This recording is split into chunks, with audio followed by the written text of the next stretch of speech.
coopération et la contribution avec l'Académie qui a commencé depuis 2 ans.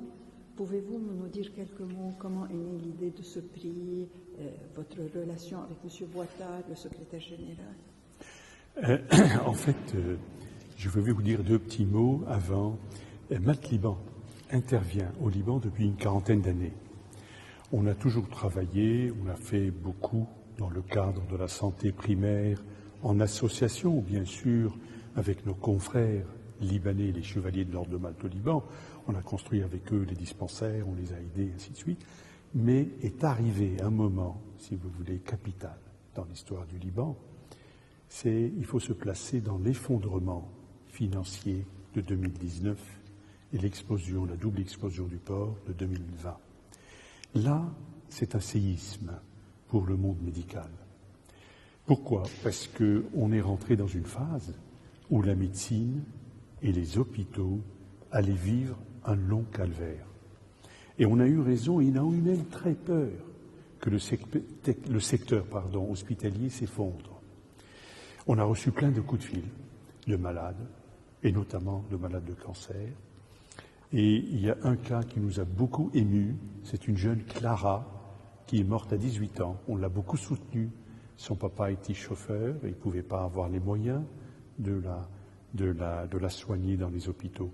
Et on a tout de suite compris, si vous voulez, et on a étudié tout cela, c'est que dans les pays pauvres, le Liban est un pays qui a été rendu pauvre, il n'était pas pauvre avant, traiter le cancer est une difficulté majeure. Parce que les traitements du cancer sont très, très onéreux. Donc on a travaillé, on a soutenu bien sûr les malades, mais on a voulu mettre en place un plan de lutte contre le cancer.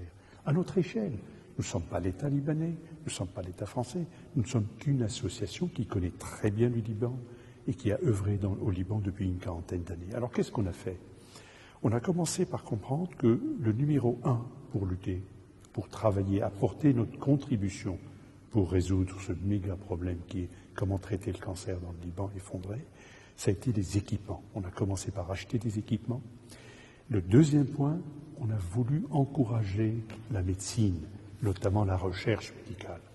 Et pour ce faire, on s'est tourné vers l'Académie française, parce qu'il n'y a pas de plus haute autorité morale dans le monde. En médical, c'est une des plus hautes autorités, c'est l'Académie de médecine. Et nous avons réfléchi ensemble avec nos administrateurs de Math Liban, en discutant avec le secrétaire perpétuel. On a trouvé que pour encourager la recherche médicale au Liban, et notamment la recherche contre le cancer, il fallait qu'on prenne une grande figure de la recherche qui a fait une recherche franco-libanaise. Et on a trouvé que la meilleure formule, c'est de prendre un chercheur qui est arrivé en France en 1915 et qui a contribué énormément pour la recherche franco-libanaise à l'époque contre la tuberculose. Il s'agissait du docteur Philippe Khoury. On a lancé ce prix, il a bien marché et on a pu ainsi, avec l'Académie, c'est l'Académie qui le décerne, c'est l'Académie qui juge de la qualité scientifique et Malte Liban ne fait que aider et sponsoriser et apporter le montant du prix. Voilà ce qu'on a fait et cette coopération, elle est là, si vous voulez, pour durer. Parce que cette lutte contre le cancer dans un pays appauvri par 50 ans de guerre, c'est une lutte qui va durer de longues années. Ce n'est pas quelque chose qu'on peut résoudre à nous seuls. C'est un problème qui va durer pratiquement encore peut-être 5-10 ans. Et c'est un long chemin où plusieurs acteurs doivent coopérer.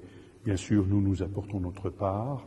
L'Académie française, je la remercie pour toute la part qu'elle a apportée.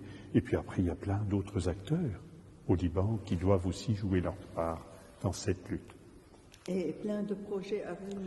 Alors, nos priorités 2026, comme vous le savez, on l'avait dit lors de notre soirée le 18 décembre, c'est d'acheter une première machine de radiothérapie. Math Liban va acquérir cette machine.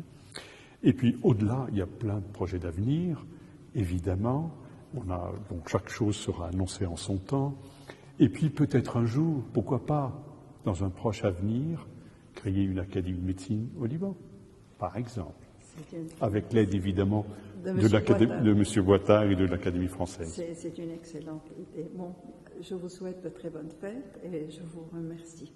Bonne fête et bonne fête à tous nos malades que nous soignons en ce moment au Liban. Oui.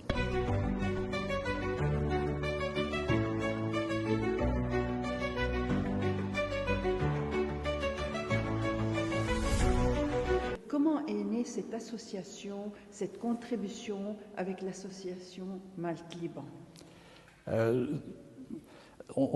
Les liens avec le Liban sont anciens. On avait organisé l'année dernière une réunion France-Liban, c'est-à-dire la première fois qu'on faisait ça ici avec un autre pays, parce qu'il y a des liens qui sont étroits, hein, que tout le monde connaît. Et à la suite de ça, Albert Foury est venu me voir pour proposer de faire un prix. Et donc, on l'a fait. Voilà, c'est tout simple. On a dit qu'on le faisait, on l'a fait. Et c'est un prix qui est destiné à récompenser des travaux qui se sont faits, si possible, en collaboration entre la France et le Liban. Et donc, on a donné 2 prix déjà. Mais c'est une première. C'était une première, oui. Et sur quelle base a été sélectionné ce prix? Vous avez... Sur la base de l'excellence scientifique. Oui. Hein, le premier prix, c'était un domaine qui était du cancer, qui était très intéressant parce que la recherche s'était faite en collaboration avec un groupe de l'hôpital Georges Pompidou à Paris, mais il y avait un laboratoire de biologie déjà solide, ce qui a permis à celui qui a eu le prix de vraiment faire un travail en particulier de génétique très approfondi.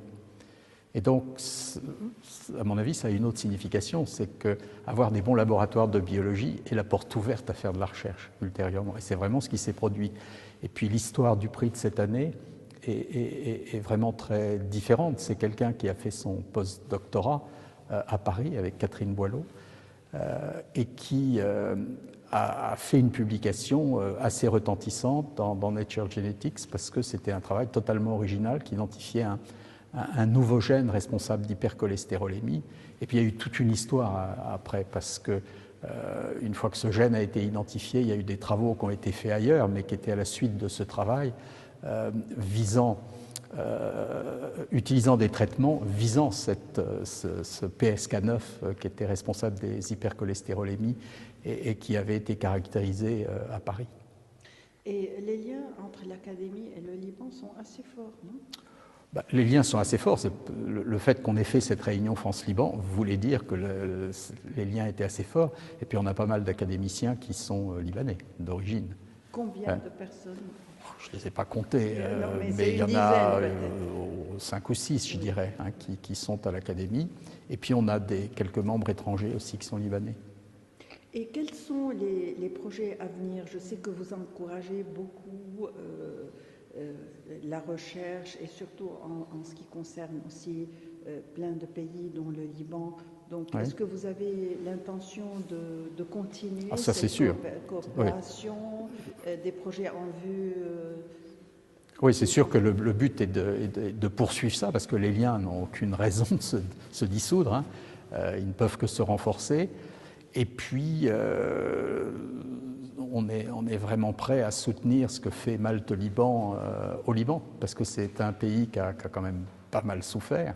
Nous, on souffre aussi en France, mais pour des raisons différentes, parce qu'on met l'argent par les fenêtres. Là-bas, ils ont souffert pour des vraies raisons. Et j'avais été impressionné quand j'avais été à l'Hôtel-Dieu en juillet dernier, de voir comment tout était absolument impeccable, quel que soit ce qui est arrivé au port et qui avait pu abîmer des bâtiments qui étaient dans l'environnement. Le Liban, c'est aussi un pays très ancien, hein, nos racines sont là-bas. Et il y a des endroits au Liban où on fait une recherche qui est de type tout à fait, j'allais dire, occidental. Hein. Donc c'est vraiment des liens étroits.